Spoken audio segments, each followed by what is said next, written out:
It's unconditional, but it's also attuned and present. So it's not going to treat one cub the same as another cub.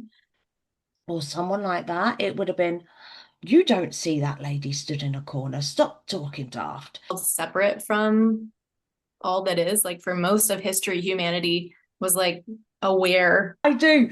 You have just said it blinking perfectly. So I've been accused of spiritual bypassing my trauma.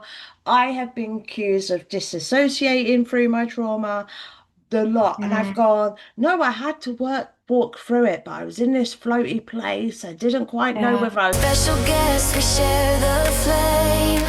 Through every word we claim our name. Hey Sparklers, how we doing? I hope you're all good. So again, Empress Sparkle is back with another podcast with a wonderful guest. I am really excited because this is one where I'm going to be learning as well as you guys. So I'm loving this. Um, so do stay tuned and don't forget, guys, to like, comment, and subscribe. Let us know what you're thinking and maybe tag people down below that you feel need to hear this. Elizabeth, would you mind introducing yourself, please?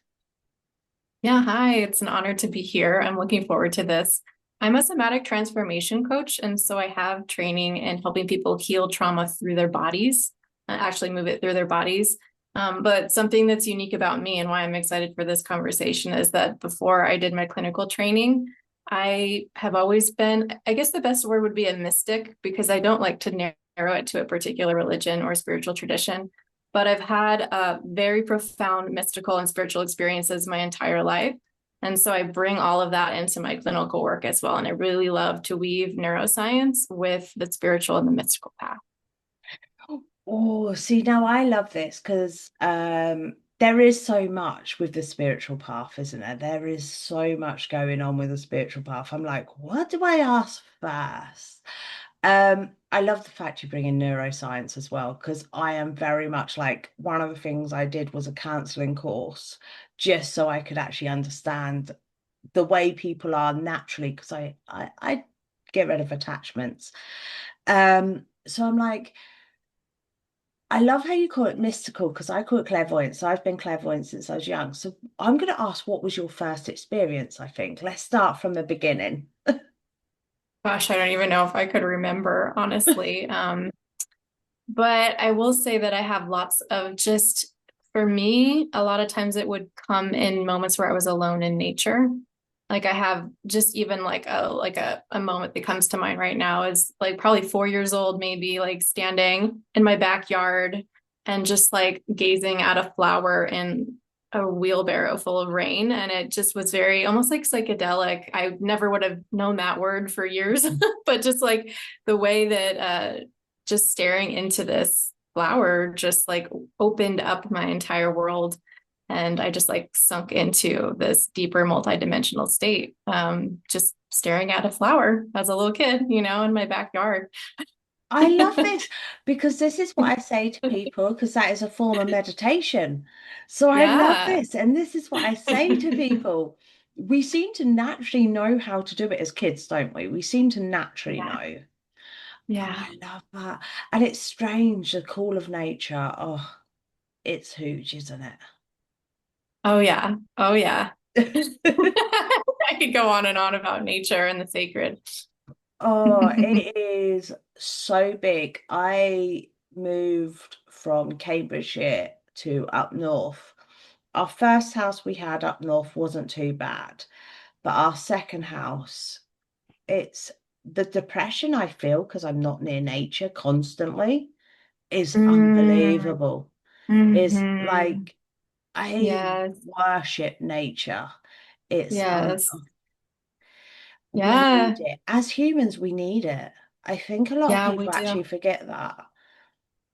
Um, Hmm.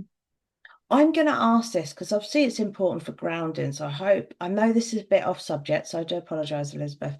What would be your best suggestion for someone who, like myself, that struggles? I hold my hands up. What I find is putting my tails into the ground for grounding. What would you suggest to someone like myself that needs to get out into nature more, needs to feel it more, etc.? Yeah.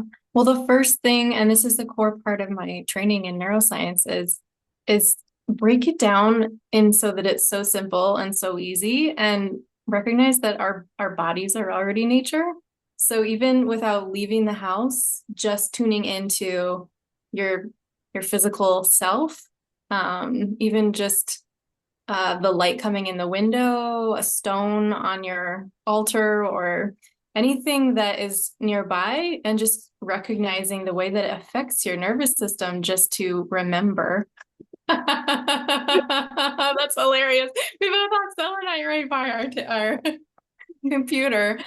Um, Hey. so it's kind of counterintuitive, but like one of the pieces of the training of how do you change a habit or get somewhere where you're not, start by recognizing how you already have that, even if it's like 1% of your reality.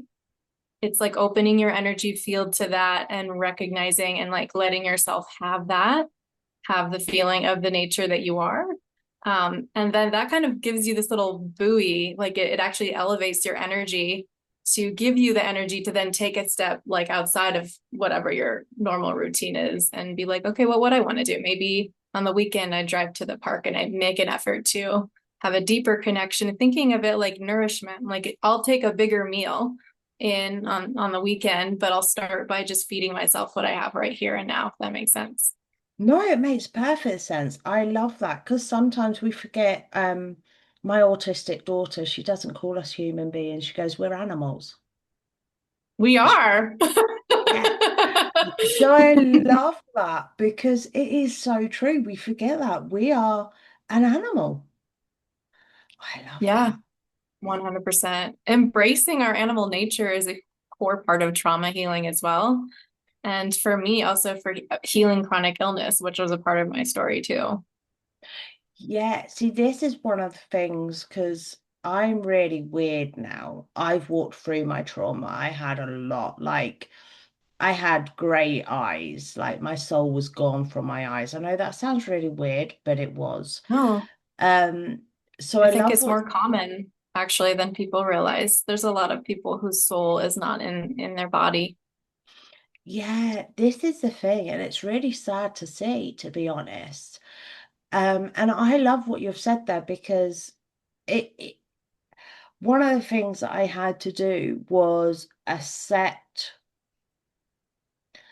that no one is perfect, if that makes sense. No family was perfect, no Yes. life was perfect. And one of the ways I exampled that was, I know this sounds really weird, guys, but the one of the ways that I got okay with this, and I would love to hear Elizabeth's opinion on this, was watching Lions Prides. And that was seeing how the mothers were different with different children, how while that mum was in charge of the pride, how they Mhm. accepted her children no matter what, but as soon as she Mhm. passed away or she went missing, how them children were Aw. no longer accepted. These little things, and it was watching them that made me go, we are just animals.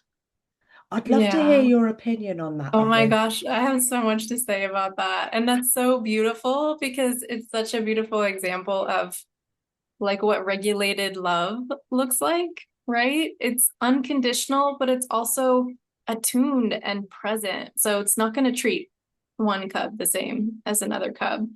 And so one of my mantras actually, and I say this a lot with my clients, is presence over perfection. So the goal is never perfection. The goal is always presence, which actually you can't really be present if your soul is not available in your body. But the more that you bring that home, the more you can be present, which means you don't have like a rigid prescription for how you always do everything. You're able to meet each moment and really listen and pay attention. What would be loving here and what would be loving here and what would be loving here, right?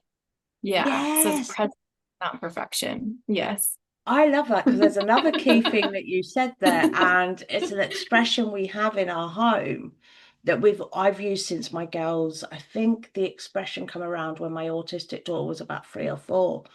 And I say to her, You're listening, but you're not hearing. Now sit Mm, and hear me, please. And mm, everyone will sit there and they say to me, what do you mean by that? And for me, and it's just something you said that made me trigger that. And for me, it's basically listening is like when you're listening to music, you feel it in the time. yes. Whereas if you Yeah. actually hear it a couple of months later, you'll remember that conversation. And Mm, sadly, as humans, we mainly hear the negative rather than the positive.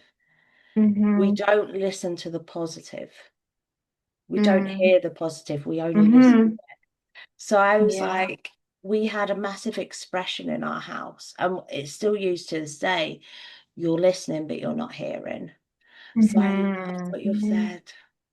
Yeah. Yeah. Well, and you're touching on what I've learned in all of my, from the like more mystical, spiritual to the clinical, is like a really easy way to talk about true power, personal power, is the power of our attention. It's really like the one thing in the whole universe that we have control over and no one else. So that's that attention and what we do with it, how we listen, how we hear, how we interpret the way things land for us. That's where our power lies. Oh, I say this all the time. The only energy you have control of is yours. I'm just simplifying that for you guys because I know some of you will be like, what? That is what we basically were saying. The only people you have control of is you. Um, Mm, and this is why when I speak to people about bringing up my children and stuff, and people are saying, how many people are saying to me, oh, you've got your children are so well behaved, they're really shocked. I do have a bit of a gobby one, but we all have, no one's perfect. It's just because I know she watches, so I know that I make her laugh. Um, but the thing is, for me personally, is one of the things we've done since they were children is we've never controlled them. We've never had a massively strict routine. We've never had anything like that. But we've explained the consequences. So hmm it's the one thing we've always done since they were children, because one of the things we found to stop generational trauma was to stop the way that we'd let it go, let it go, let it go until it exploded up. So what mm I found myself was controlling my energy and going, right, okay, so mm this is what you want to do. You want to sit on your computer for an extra hour tonight. Okay, that's fine. But the consequences are you have to get up no matter what in the morning to go to school when they were attending school. They're now hmm home educated. Yeah, to attend school, you have to get up for number one. Number two, if you don't get up, the consequences are either mummy gets in trouble and gets a fine. I says, which will come out of your pocket money. I says, hmm or the consequences are you're going to be super tired. I says, Yeah. or you can get in bed and sleep, Mhm. and the I consequences love are you're that. up and Mm. refreshed. So it's sort of like Mm. explain, Yeah, you're yeah. giving them an opportunity to really grow into adults that are responsible for themselves. So they're not, in a bubble separate from the consequences of life. That's a very healthy structure, in my opinion. Yeah, I love that. And what I found is, unlike me, whereas I had that generational trauma, my husband still had it. I hold my hands up. Unlike me, they'll come to me and tell me stuff and stuff like that. And that's all because I've controlled my energy.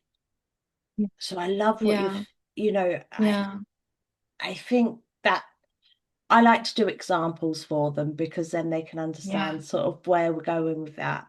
So I do love what you've said there. And this is why I also love the neuroscience yeah, with the mystical stuff, because it's so important to understand psychology ourselves. yeah, yeah, right. Especially, I mean, there's a reason we chose to incarnate into these bodies, and they're so complex and beautiful and delicate and powerful. And in my opinion, the oldest trauma beyond all of the other oppressive traumas is this separation of the sacred and the soul from this physical body, and all the ways the physical body has been made unsacred or gross or lower or somehow something that's not like a perfect match for that spiritual energy, actually. Oh, yes. Because this is one of the things that I think also actually is a massive thing. I'm going to hold my hands up here. I'm literally stunned, so I'm like trying to think of the words. So, um, right, I've got the words. So basically, I love this because my autistic daughter, who's extremely open to the Mm, white side of things, not the dark side as much because she doesn't like that, but to the light side of things. And I love this because if that was my nan bringing her up or someone like that, it would have been, you don't see that lady stood in a corner, stop talking daft. So it would have been that. But she's come to me mm, instead. So I love what you're mhm. saying. So when she sees her moves in a corner and she goes, Mum, she wants me to write another book, I'm like, go on then, go on, and then bring it down to me to read. So I'm like that when she sees her moves because she always gets muses for some reason coming to her. And I'm like, yeah, do it. Come on. Yeah, You know, yeah, so I love what you've said there because it is true. And I've never believed this concept of we choose who we go to. But now I'm thinking, did my daughter know that I was going to be the person to help her grow? could be. Oh, I've never thought of that concept. So I'm going to ask, Lovely, how did you come to the concept of that we get to choose where we go, if that makes sense? Hey guys, how are we doing? I'm just interrupting this with Elizabeth. Amazing podcast, great conversation. Honestly, I'm loving this. I hope you guys are as well. But I'm interrupting it to remind you that down below in the description is the links to my website and much more. So if you want to support and help Empress Sparkle grow in the paranormal field, as well as the fact in this field, so we can actually get a bigger and better place and stuff like that, bring you new things, do go and check out my website. The link is down below, empresssparkle.co.uk. Hmm. Um, and that wasn't when I was saying that about our body and our soul. I wasn't necessarily implying that, so I can't say with 100% certainty that that's the case. But I have heard that very often from people who have done hypnosis journeys of souls, like in the in-between state between lives. And it's also like a common understanding around the idea of spirit babies. And I've heard stories.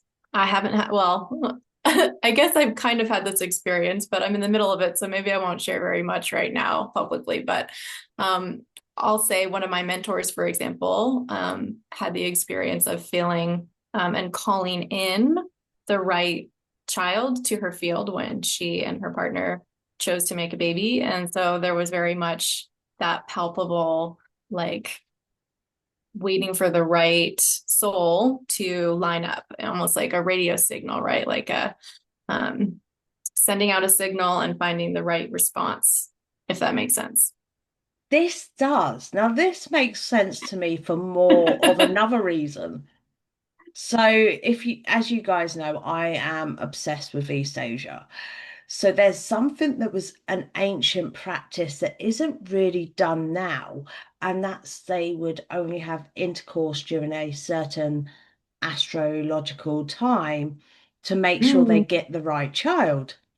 mm. That's made me go, I've heard about that too. Yeah. Or I've also heard that there's like a right like time of day, like depending on the time of day. There's all kinds of things like that. Yeah. yeah. They still do it now, actually, over there, that they will literally, no word of lie, right? I think this is amazing and I would love to understand it.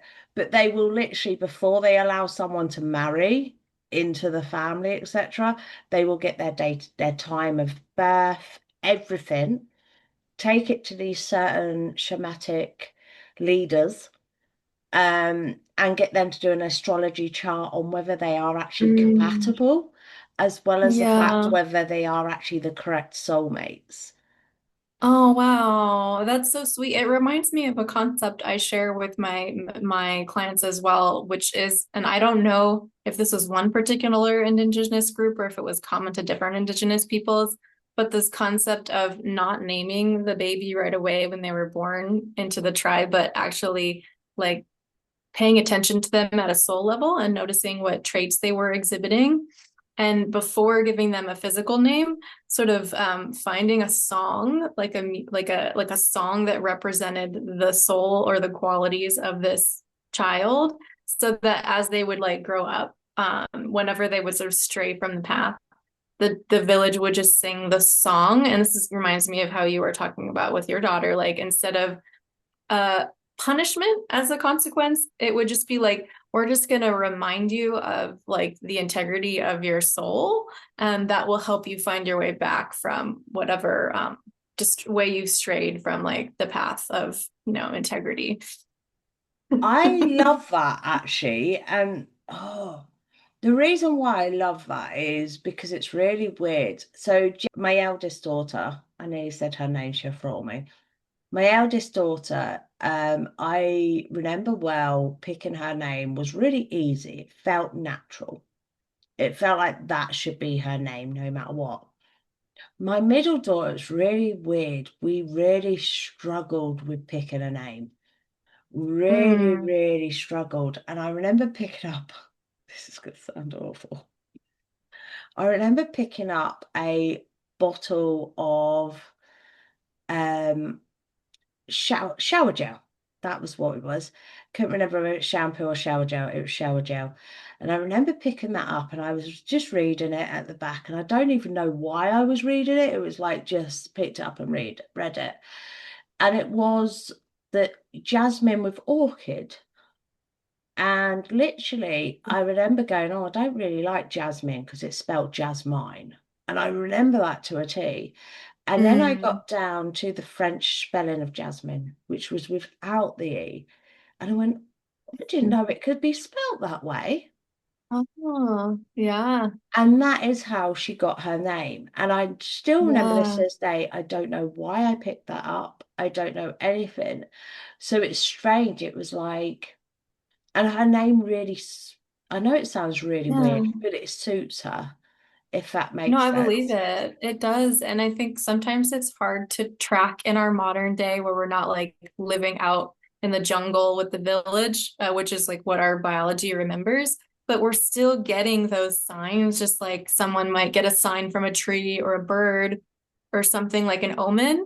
But that's still happening in the modern world. Like that spiritual field, that mystical field is still talking to us, as you know, right? And so it's not weird, but sometimes it's a bottle of shampoo that's doing that because Yeah. this is our modern world, but it's still talking to us, right? Telling us things. This is what it is. And completely. And it's crazy. It's like my youngest daughter's, everyone called her just Bella. Everyone's called her always Bella. And for some reason, I never felt comfortable. She is always Bella Boo or Bella Bump. Even to this day, she is still Bella Bump. And she is clumsy. I love her to pieces, Interesting. but she is Yeah. clumsy as heck. So I love that concept. I want you guys to comment down below how you got your kids' names because I think this would be an interesting concept.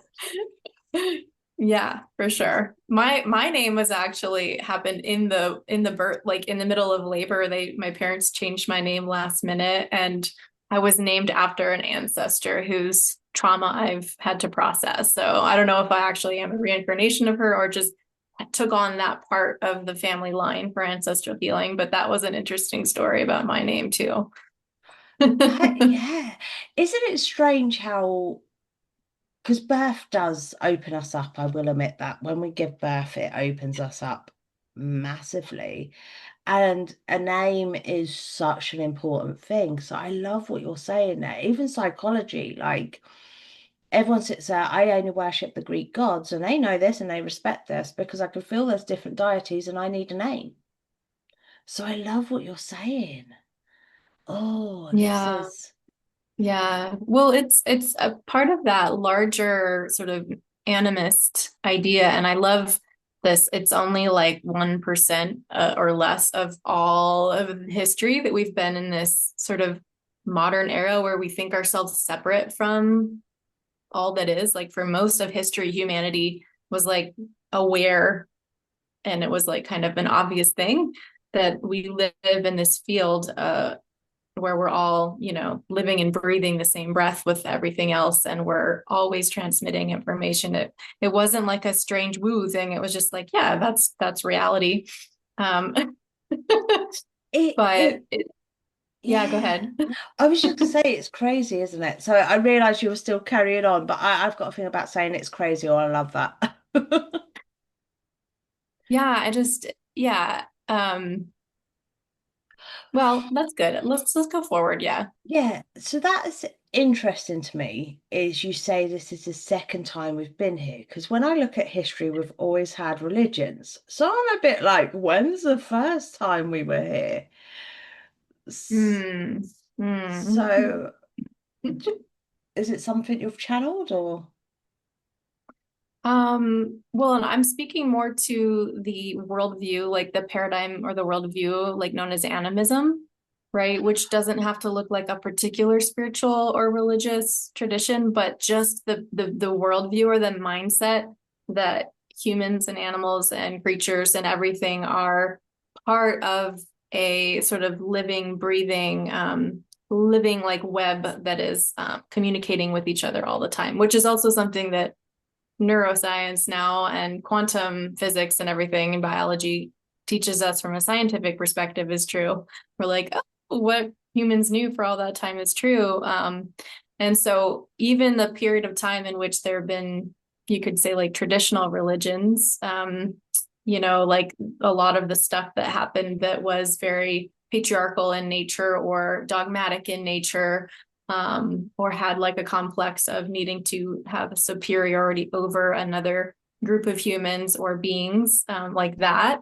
Even though it has been a long period of history, it's more like if you've ever seen one of those timelines that even shows like the history of the planet and that shows like this is how long humans have been here, this is how long animals have been here, this is how long, and that Yeah. period of religion is actually still, even though it's been a while, quite small compared to that very large timeline. And that can kind of make it feel a little bit like relieving for those of us who are still healing from so much of the trauma of this period of the oppressive religion, right? To recognize that, like, yes, we're getting out from under that, but our DNA remembers on some level what it was like even before that. And we can call on that or ask ancestors and guides to help us remember that, to bring it some more ease into the process of like shaking off the trauma of feeling like our voices were stifled or our lives were threatened, for wanting to commune directly with spirit and with the goddesses or the feminine in whatever way you call that, um, uh, to feel safe, to remember we were safe, we have been safe for a long time, and that's still true even despite the trauma of recent history, if that makes sense.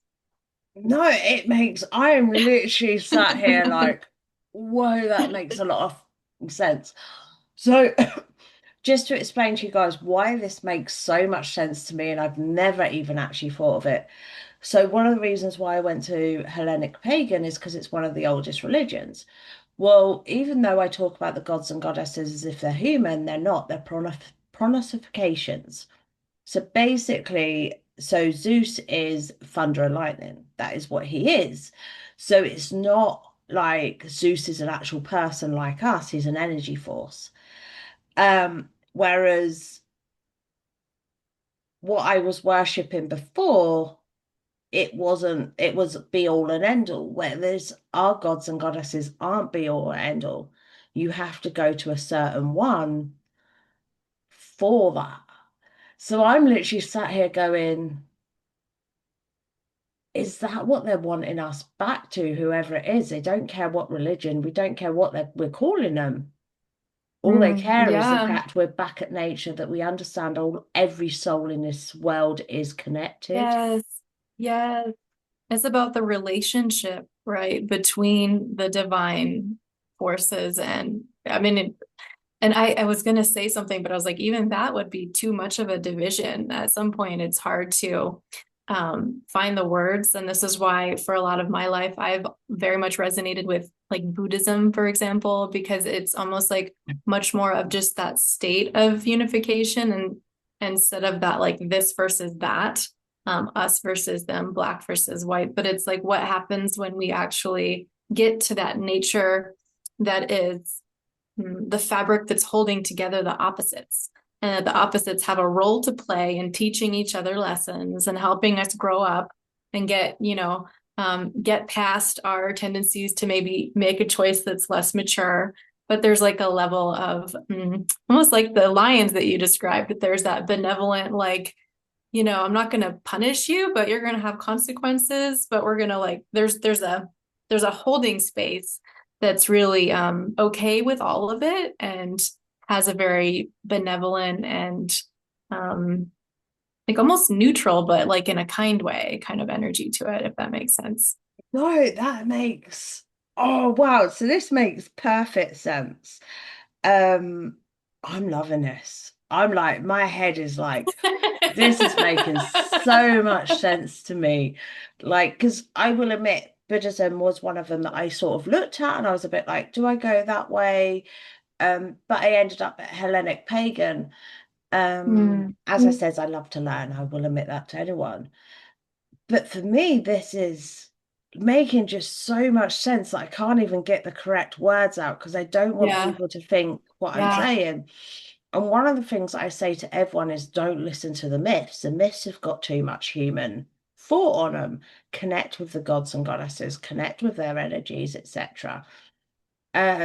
And I love what you've said there because it is so true. Because for me, the energy comes from chaos, which is the beginning of Hellenic gods and goddesses, is yeah. the Big Bang. Yeah. Yeah. Well, chaos is actually has quite a role to play in somatic healing and nervous system expansion as well. Because in order to actually grow, and whether it's like you're going through a spiritual awakening or just a healing journey, however you call that, like there's a requirement to find a level of safety in chaos. That's the only way for you to kind of let go of an old structure or identity and kind of be in that sort of place of like, ooh, who am I? Where am I? Yeah, like floaty, which will eventually stabilize and you'll find your footing again and be like, oh, now life is more expansive and bigger. I have like an even broader understanding and I'm a little more grown up than I was. But you can't get there without going through that period of trusting chaos and leaning into chaos. I love that. I'm sorry for the French guys, but I do. You have just said it blinking perfectly. So I've been accused of spiritual bypassing my trauma. I have been accused of disassociating through my trauma, the lot. And I've Mm, gone, no, I had to walk through it, but I was in this floaty place. I didn't quite know yeah, whether I was going left, right, whether I was in the yin yang, dark and light. I didn't quite know yeah, where I was. yeah. Yeah, Uh, we're supposed to let go of certainty at periods of time when we're growing. Yeah. Yeah, I don't know where I'm going now. I'm like, I'm on a path. They tell me where I'm Good. going. Like, I Yeah. don't know where I'm Yeah. going. Yeah. In fact, that's like one of the number one indicators of a healthy nervous system is that someone is comfortable with not knowing. Like there's a confidence. It's like it's very different than being lost. There's a you feel at home in yourself, but you're not certain. You're always open to new possibilities of expanding your mindset or what's possible. right? Yeah, that's what I said I love about learning. I'm like a book. I'm like a book that hasn't been finished. I'm like, give me more information. So I love that. I love that Yeah. because for me, that just explains it perfectly because it's something I'll hold my hands up that has been playing on my mind. And I've been like, am I disassociating? Have I disassociated? Because I know the emotions of my past and I recognize the emotions of my past, but I don't feel them in the same way. So I'm like, am I disassociating? But that actually explains it so well, so much. Well, and I want to say something about that because it's unfortunate that there's such like a negativity bias against dissociation. And I agree, like part of waking up is dissolving that frozen state and coming more awake and alive to what we feel. But it's unfortunate that so many people blame. I mean, first of all, I don't know anyone who doesn't have some level of dissociation because if we weren't even a little dissociated, basically, dissociation is this beautiful mechanism that our body creates for us not to be flooded with everything all at once. If we didn't have some dissociation, we would not have these layers of healing. It would all just happen at once and it would overwhelm us and we would pretty much die. Like literally, our body couldn't handle that much energy moving through us at once and that much healing happening all at once. Yeah. So dissociation is almost like that like buffer, like let's like keep the volume here and so that we can like work on it slowly and not overwhelm the system too much. So first of all, we need to be grateful that our bodies are protecting us from that. And then we can work with dissociation in a way that's kind and loving and gentle and allowing it to sort of melt very slowly.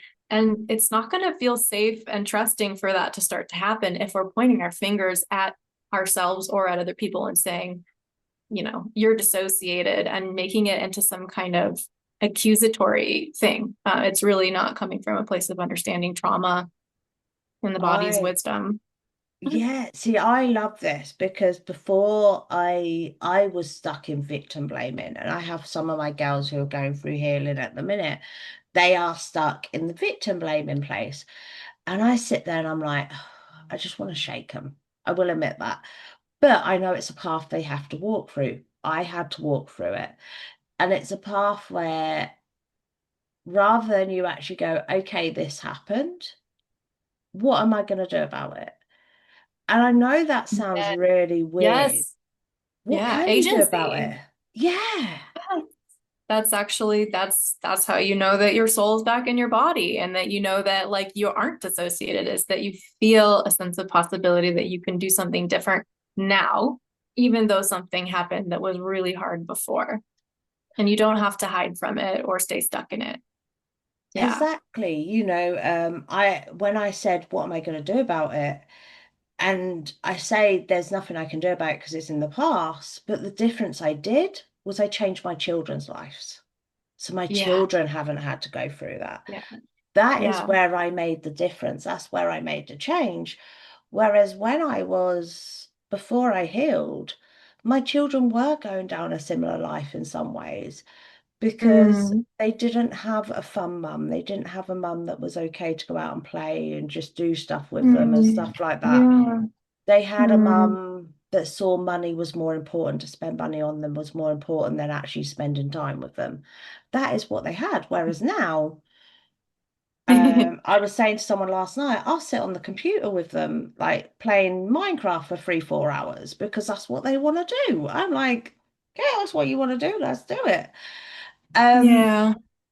and even though it's indoors, and I get quite clogged up sometimes through being in for so long, I don't care.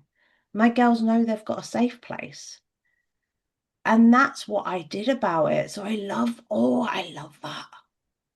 I love that. I love that so much because I'm hoping some of you girls that I know are watching this, and I'm getting a bit anxious saying this out loud, but I'm hoping you're going to take that in Mm.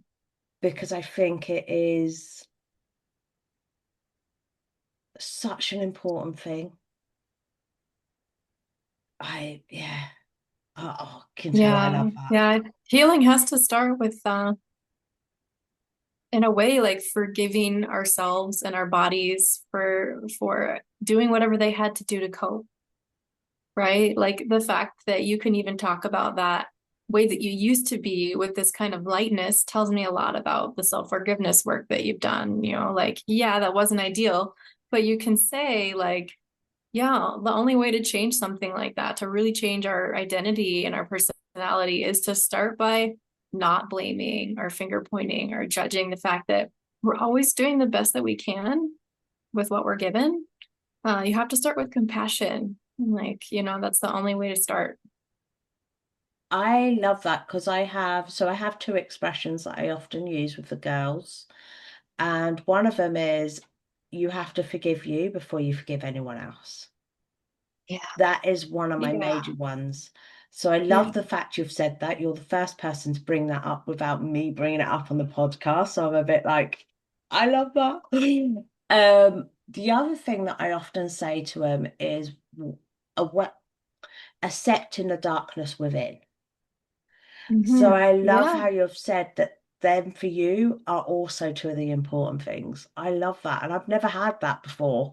Oh no, I did Yeah. with Alyssa the other day. She said about it as well. So I love that because Yeah.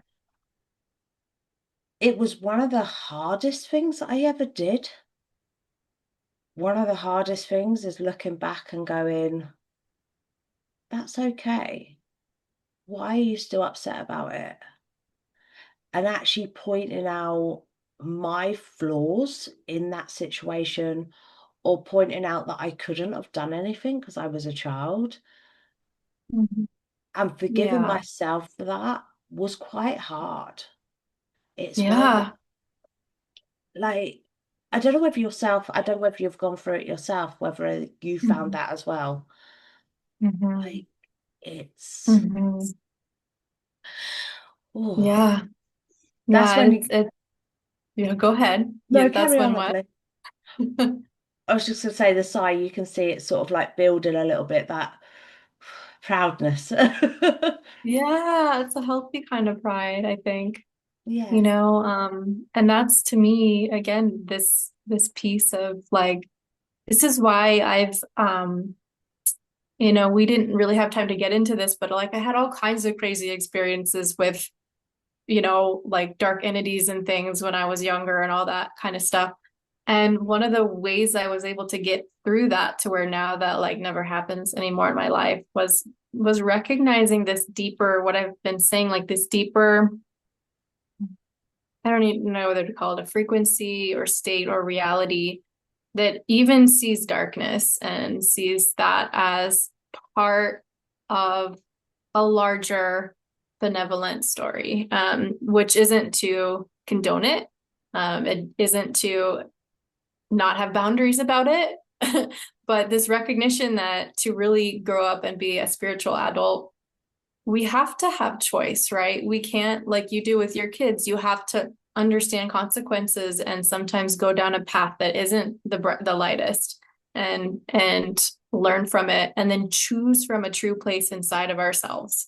Like why? Like not because some book told me, not because some guru told me, not because I should, but because in my heart I know that like this is what I'm choosing. My soul is saying yes to and no to. And that kind of power is like more powerful than any kind of shielding or anything like that because it just emanates and like things can stick to it that are not of that same frequency, right? Yes, I love this because this is one thing that I talk about quite a lot with people with the darkness, that are accepting the darkness. And not just that, I know this sounds bad, but a lot of people who welcome the darkness. And I say to them, when I dealing with attachments, I do say to them, I say, we've got to get past you choosing it to stay, that you've got comfortable with it. We've got to Mm-hmm. get past that bit first. Yes. And people go, but I don't Yes. want it. And I go, on this level, you don't want it, but somewhere you Right. do. Right. That's radical self-responsibility and recognizing that nothing is happening without some equal receptor that is matching it, right? And so we always have control over that receptor in ourselves. It's hard to find though, because it's often very buried. It's usually caused by trauma. But this self-compassion that we're talking about and self-forgiveness is like always the way to start to unlock that, no matter what the particular details are of the thing that someone is trying to heal. I love that. I really do.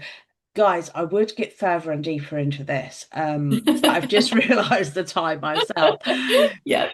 Something's flashed up, and I'm like, is that really the time? I've got 15 minutes. What? Um, I will get Elizabeth back on because I think this actually needs this is a deep, deep conversation that we've got going on here that really needs to go deeper, just purely because of that. I don't know what's going on at the minute, but Shawnee is finding people that I need on here at the moment, is the way I'm going to word Oh, it. I'm loving it. Honestly, she's doing amazing at the moment. Elizabeth, could I have your statement out, lovely, please? yeah. Just I guess following on this theme that we've been sharing about self-compassion and self-forgiveness, it's a really good place to start. It's a really and the world right now is just going through one of these. We talked about chaos. The world is going through one of these birth canals of like, what is happening? And I just want to assure that it's an elevation, it's a positive thing that's going on. And if there is ever like, how do I navigate? How do I find my way? What's the map here? Just start with self-compassion and self-forgiveness. And that will begin to show you the next steps. Yeah. Brilliant. I love this. I'm not gonna lie, I've absolutely loved this. Um, Guys, Elizabeth details will be down below. And as I always say to you, if you are looking for a healer, even though you found me on here, that may be that I'm teaching you and helping to guide you, but I may not be the healer for you. So don't forget that, guys. So do check out her details down below. And also, she may be able to guide you as well in stuff that I can't guide you in. So do go check her out because, as you can tell, she's very similar to me. So even though we have different wordings for it, we're actually really similar. So I'm loving that. So do go over, do pop over, and don't forget, guys, to keep sparkling.